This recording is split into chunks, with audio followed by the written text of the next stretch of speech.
the base of the feathers to loosen their grip so we can pluck them. So the water, best temperature that we found is 155 degrees. We'll plop them in. You got it? Make sure that the water gets inside the feathers.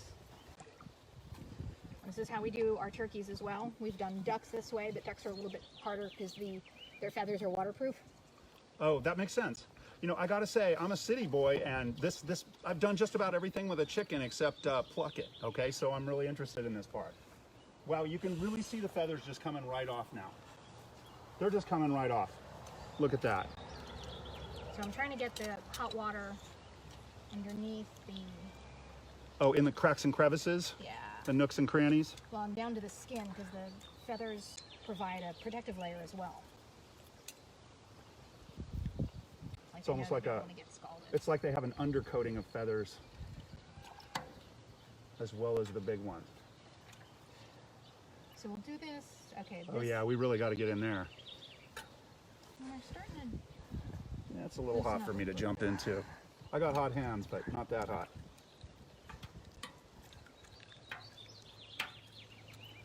So again, this can take anywhere from 30 seconds to like a minute and a half. He's got some very dark skin, doesn't he? Yeah. It just depends on the bird, really. You kind of have to judge it right now. But yeah, this stuff's coming right off. Ready? Should I grab? I can get him for you. Yeah. Might be too hot. I got hot hands. Yeah, I'm good. All right. I'm good. So let's bring him back over to our workstation. We'll quick pluck him. I didn't realize it was a workstation. But I guess it is. I'm not all set up. Now, can this be a two-person job? The quicker you can pluck, the better. Yeah, I figure we are going to be taking time. So I'm still on the table here, right? Yep. Okay. And so here's actually moving to this end. Here's our like that better. Our feather trap. Start going, huh? So you wanna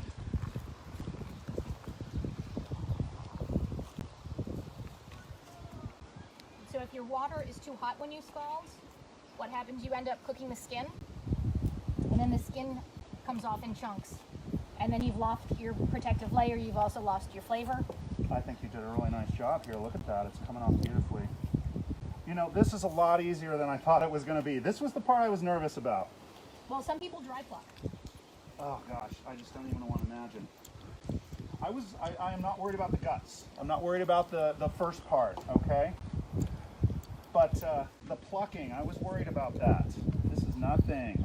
There are little baby pins in there. You gotta get those feathers build up on your hand. You gotta get them off once in a while so you can operate. Look at us going after this bird. Should we? Actually, I'll add, I did not grow up on a farm. I did not learn how to slaughter, pluck, and gut a chicken until I was in my 30s. What kind of area did you grow up in? Suburbia. Suburbia, piano lessons, soccer. Did you ever do ballet lessons, any of that? Of course I did. You did ballet lessons? Yeah. And did it help with the farming, any of that? It all helps. It's sort of like being a liberal arts major. You can't go wrong. You can't go wrong. There's always something that it applies to. Yeah. But I learned how to kill and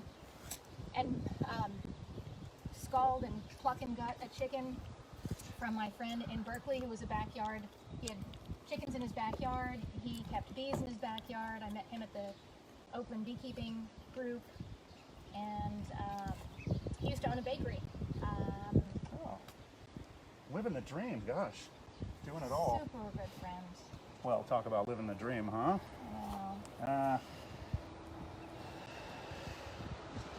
I'm happy I know how to raise animals and cook.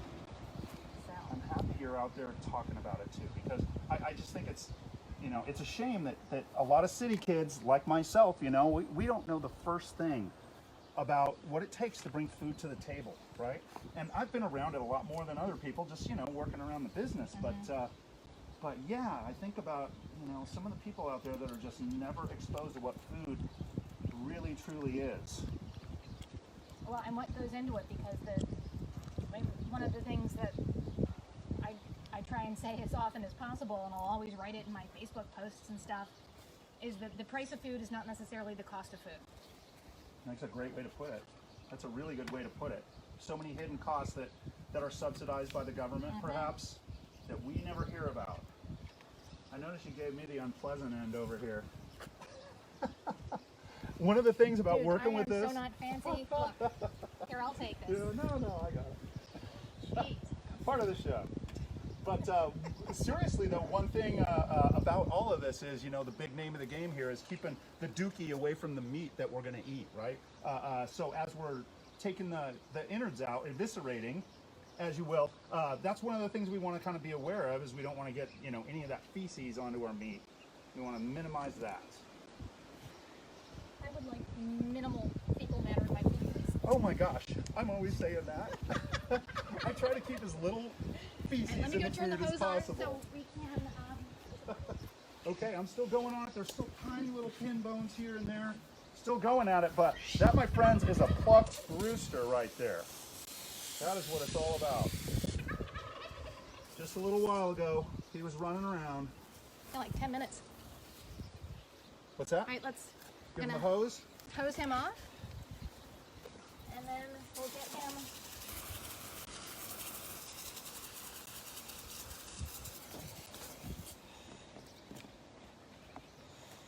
Yeah, somehow we missed that back right there. The saddle. He was busy fooling around with his butt. Somebody was busy fooling around with his butt. Okay, just picking the last couple of remainder Yeah, he's feathers about off. there though. Like I said, I said he was going to be super skinny. He looks skinny with his feathers on. Now look at him. He looks like a plucked chicken. Or a rubber chicken. Yeah, exactly. The one you'd be able to get at back when we had malls, back when you'd be able At to. the county fair, when you could win it. Back in the old world. Maybe. Okay, so I washed off this tabletop. This is the table we usually use when we're gutting. And this is bleach water that I'm using. I'm going to hit this knife in that bleach water Oh again yeah, too. that's what it's for. 'Cause I don't know where it's been. So I'm gonna dunk my hands in the bleach water. I'll hold the bags. So you see, I mean, he's so skinny, but really when you get any kind of poultry, the cut that you make is at the bottom of the breastbone down to the top of the anus. And it works out, I have small hands, so Do you want to get over on this side? Yeah. you want to go gently in with the tip of the knife because you don't want to puncture any of the intestines. So you just want to open the body cavity up.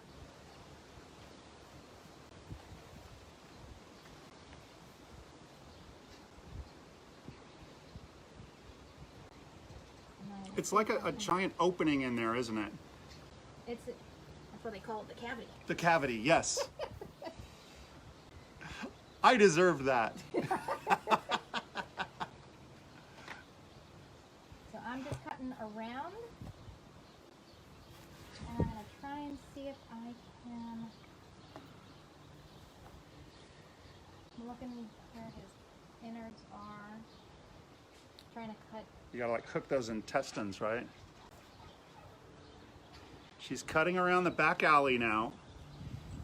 And like I said, you don't want to puncture the intestines at this point. We want to keep it clean. We want to keep the meat clean. So that's why she's using such care at this point. And it's hard because he's such a small guy. It's microsurgery. If I can cut his anus and cut the skin around his anus and separate it. You're almost there. It's very close.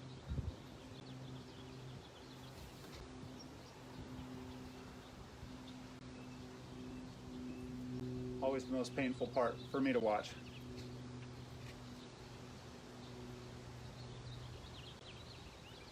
She's super close.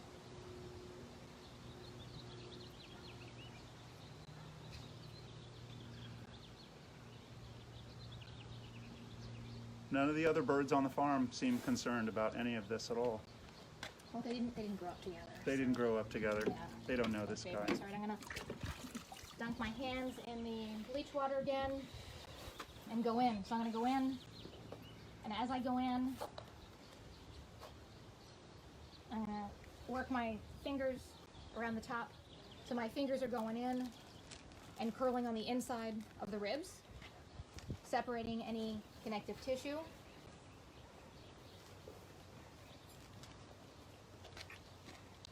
And I'm going to slowly pull the insides out. Almost all of it comes out in one nice little package. He is so freaking tiny.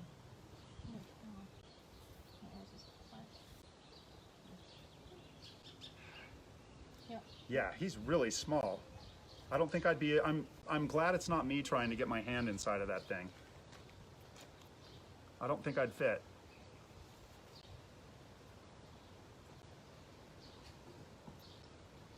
What I'm going to do is actually going to go back because some of his respiratory and digestive is tied to his mouth and his throat, so I'm going to cut his head off.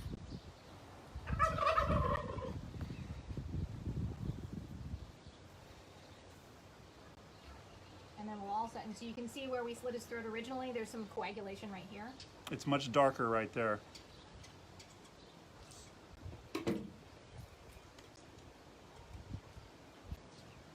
That twisting is a thing. That's how you get that off of there. So I don't know if you want to save the head? I guess not. Okay. Yeah. You know, back in the old days, people would eat things like coxcombs and things like that. They'd work them into pâtés as a little nibble in the force meat. So now the other thing that I need to approach, so this is, here's his windpipe. But right here under his skin is his crop. So that's his like squirrel pouch where they store stuff when they first eat it before it goes to the digestive system. You know, and if they eat a rock or something like that by accident, it sits in the crop and then they just cough it up later. Keeps them from ingesting bad things. So he doesn't have a ton of it in there because I gave him, he just had water and he had just a little bit of kibble. He wasn't out there pecking in the yard. So in the crop, you can see is tied, so it's like a balloon bag right in his neck, right at the top of his chest. So it's tied also, into the esophagus, huh? Digestive Right? system. Yeah. So Trachea I'm then. cut Oh, that's the this. windpipe. And actually, let me open that up so you can see what's inside the. We're going to look for treasure. There you go. That's what he ate. Just a little bit of kibble and some water. There's probably some small stones in there. Okay. So that should free up his trachea.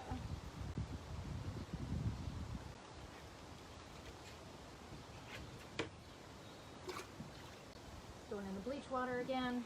My hand is going into the carcass. I'm gonna have to pull some of this stuff out.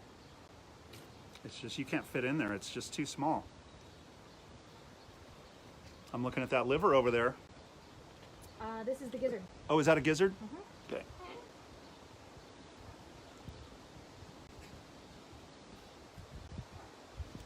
There's the liver. Okay, here's the heart.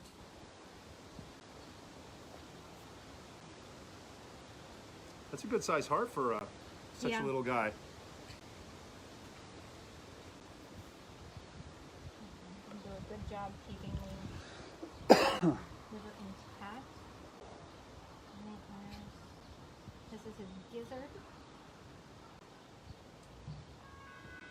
Guess what this is? I'll tell you when you're a little older, kids. Anybody want it? Heck, oh, Chickens I guess want not. Chickens want it. Look at them. They're tearing into it. Doesn't want to test it today.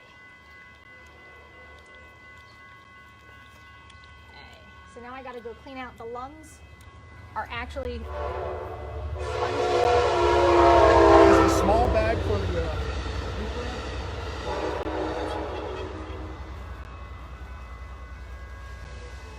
saving every part. I'm going to be eating this tiny little chicken for a couple of days. I'll make a stock out of the bones. And that coq au vin, usually when I have a little of a stew left or something, that's ravioli filling or something, you know, it's just perfect. Yeah, I don't have enough stew to make a dinner or something, but it's enough stew to fill some ravs, you know, it's perfect. So I'll stretch this guy into several dinners. Intestines. And gizzard? gizzard and onion. Oh, I'm gonna want that. Yeah, well, how do you clean a gizzard? Cut that out.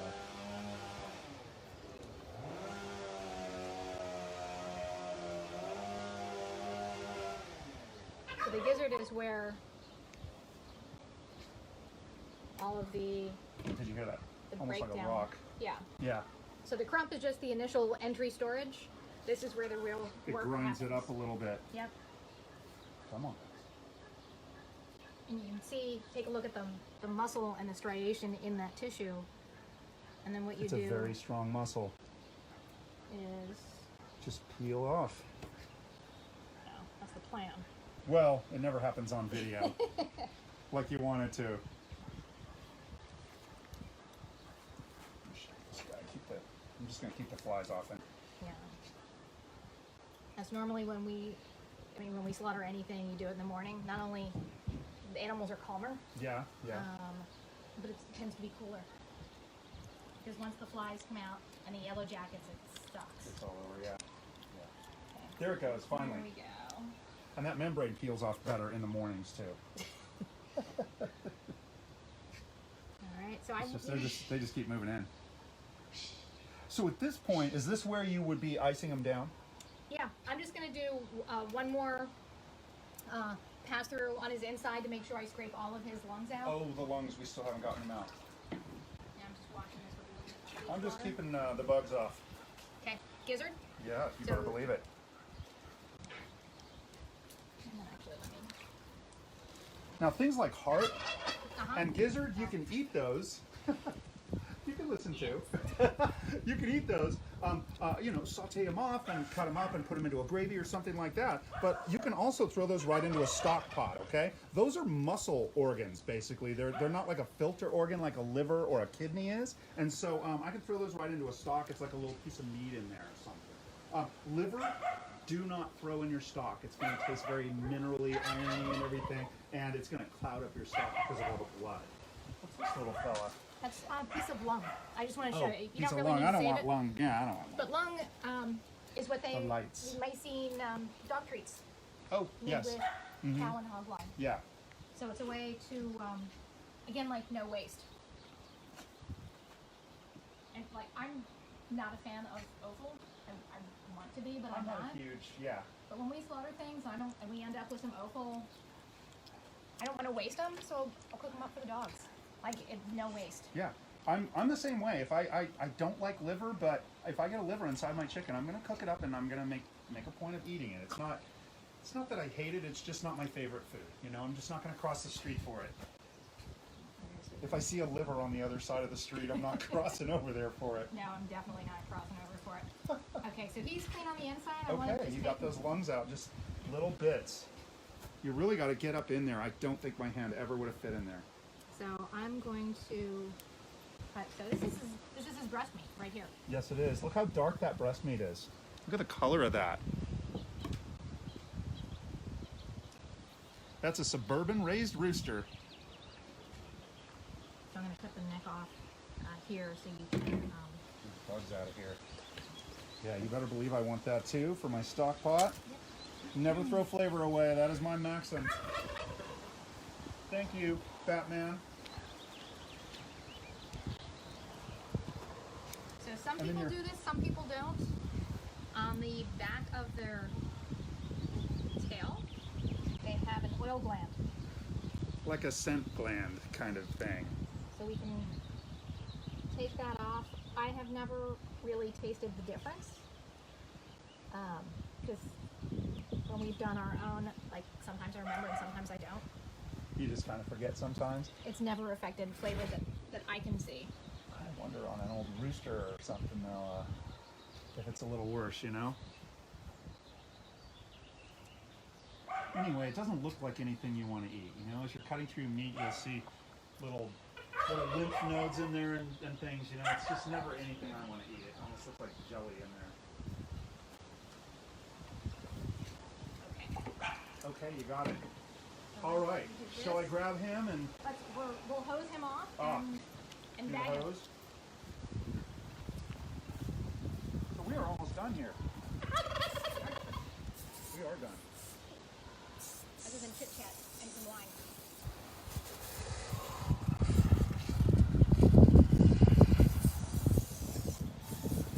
Should we invite the crowd along for a little chit chat? A little post chicken interview? Maybe a couple questions? Better believe it. Beautiful. Still little pin feathers around. Gonna save those feet for some stock too. Watch out this direction. I'm gonna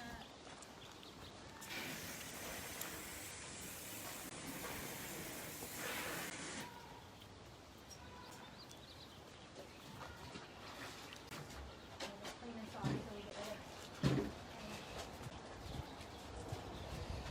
options for fly if the yellow jackets come by. Can I just lop his feet off real quick so he fits in here? Oh yeah. You got? So you want to take his That'll be better. feet off. Right there. Cut that tension.